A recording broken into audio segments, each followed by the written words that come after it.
second inning after he looked fine in the ninth inning. Right. He is fired. But just because of that contract extension, I don't care about the 106 wins.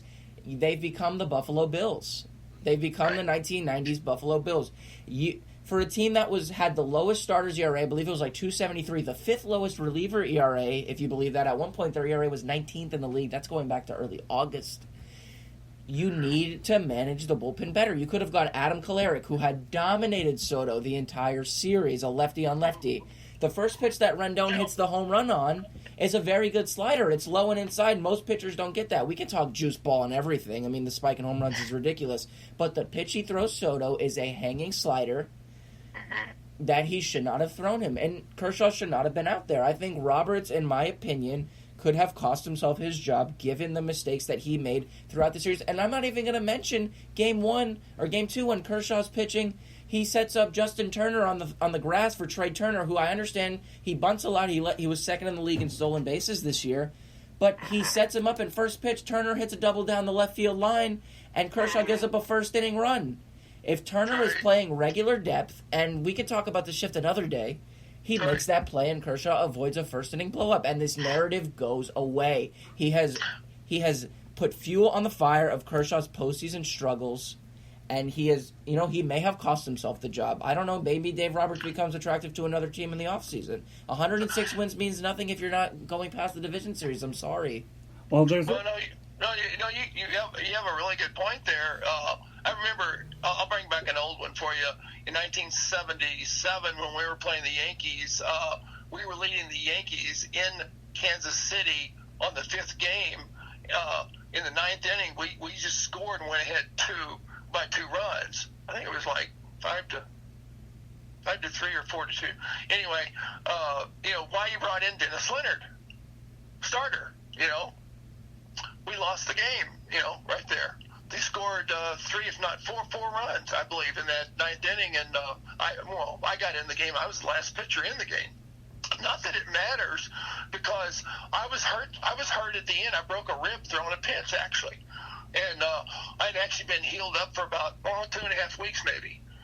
But, you've got a good point. You're bringing in those pitchers, and that's their bullpen day, we call it. That's like, Kershaw, that would have been his bullpen day. Maybe he had an extra day, actually, I believe. So, whatever, it's fine. But, I don't know. You're right, and I'll tell you what, you're going to find out here in the next 2 weeks what's going to happen with Dave Roberts.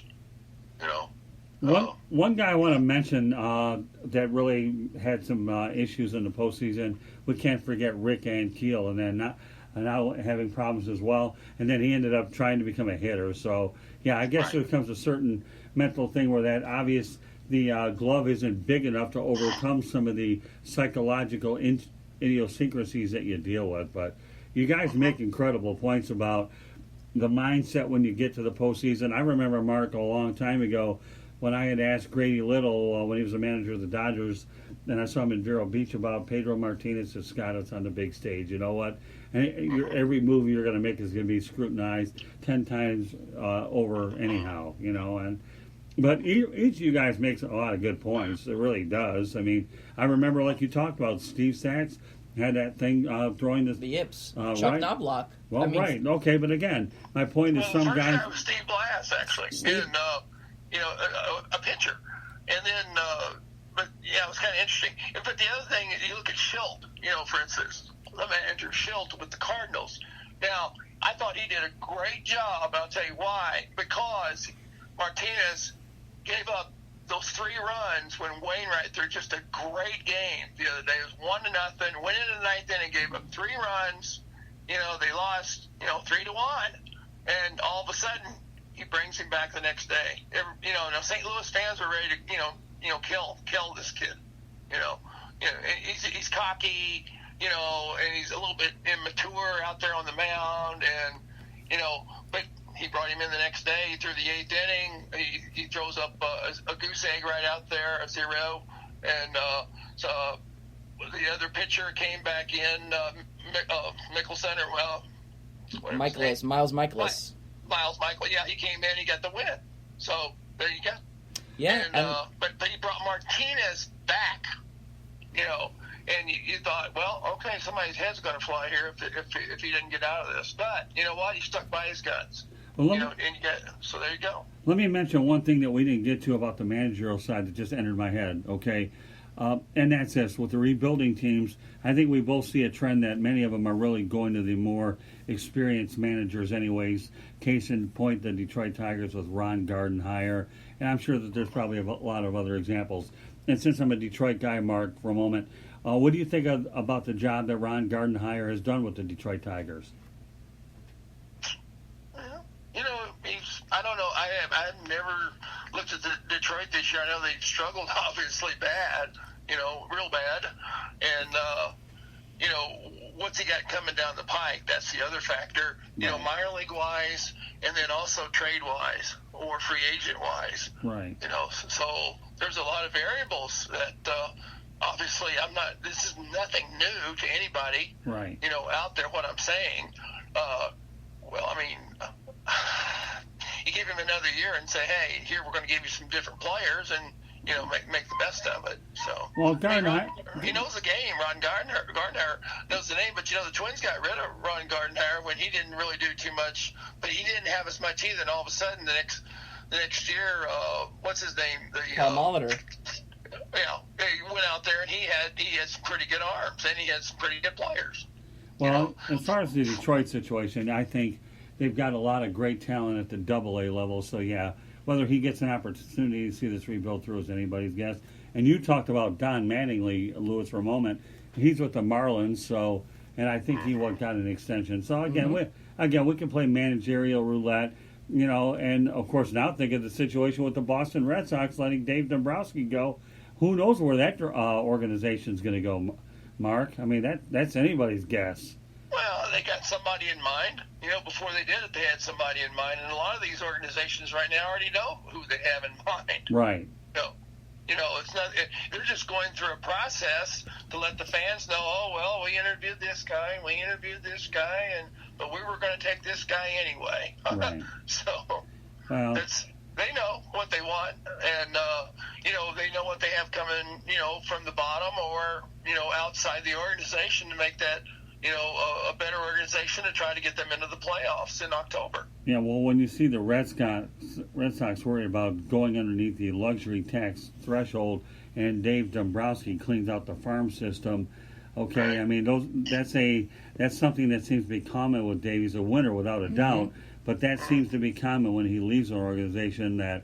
You trade a lot of prospects to get proven veterans. You spend a lot of money, okay, and you reap the early benefits, but then down the road you're set back a few years. So, figure. He made a big point earlier about the pitching, and I'm a real firm believer in that because I know pitchers can break because I was one of them. Mm-hmm. And you go out there with a 5-year contract. I had a 5-year contract. I broke in my first year, but I'm just saying of that 5-year contract, and then you go out there and. There's all kinds of things that can happen to a pitcher. I mean, good grief. Are you kidding me? I mean, look, David Price was, I think, playing Xbox, and he had to have carpal tunnel last year because of that. He did, playing Minecraft of all things. How stupid is that? Are you kidding me? Here's a guy that's making $1 zillion, and he's a hell of a pitcher, and he wants to play Xbox, and, anything questionable here because now it's his thumbs and the carpal tunnel came on. Well, that's an idiot. He's from Vanderbilt. Are you kidding me? Mm-hmm. A very good pitching school. It's produced the likes of Walker Buehler, who we saw last night, Sonny Gray. I mean, yeah. Mike Yastrzemski, Carl Yastrzemski's son, were on the subject of the Red Sox, went to Vanderbilt. It's a very good baseball school. But, I mean, Price is pitching with a torn UCL. Right. He's got a $217 million contract 4 years in. He's won the World Series, so by that measure, it's justified, right? Really, Boston. Sure, it's paid for. Yeah, Boston.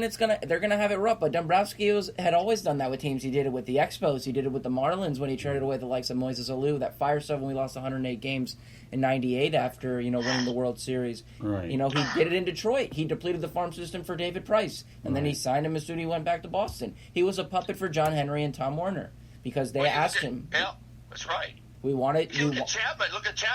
Chapman was crying when Madden had him in there because he was going to send him back out, and he didn't want to go out.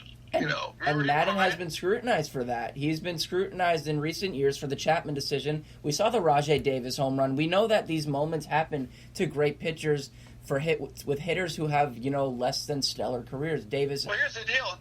Tough shit, suck it up. He's still pitching for the Yankees. He's got a hell of a contract. He's a big dog over there, so it all worked out fine. Mm-hmm. Totally, I agree with you 100%.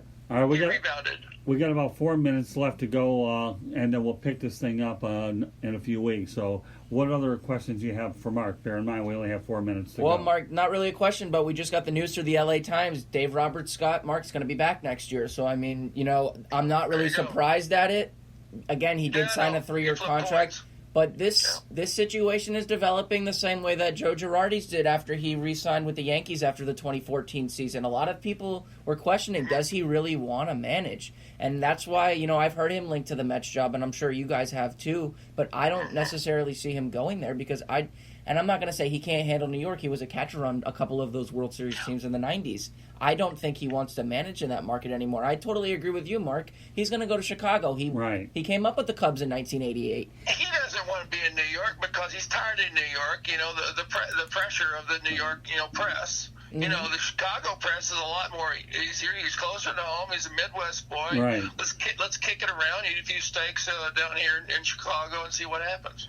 Yeah, no, we have a majority with this one. I believe that. I know Ross. They talk about David Ross. David Ross is Mark Loretta is a candidate. Yeah, but you know what though? I'm still with you, Mark and Lewis. I still say when it's all said and done, if the Cubs really, really, really want to win, Joe Girardi does have a world championship under his belt as a manager, let alone what he accomplished as a player.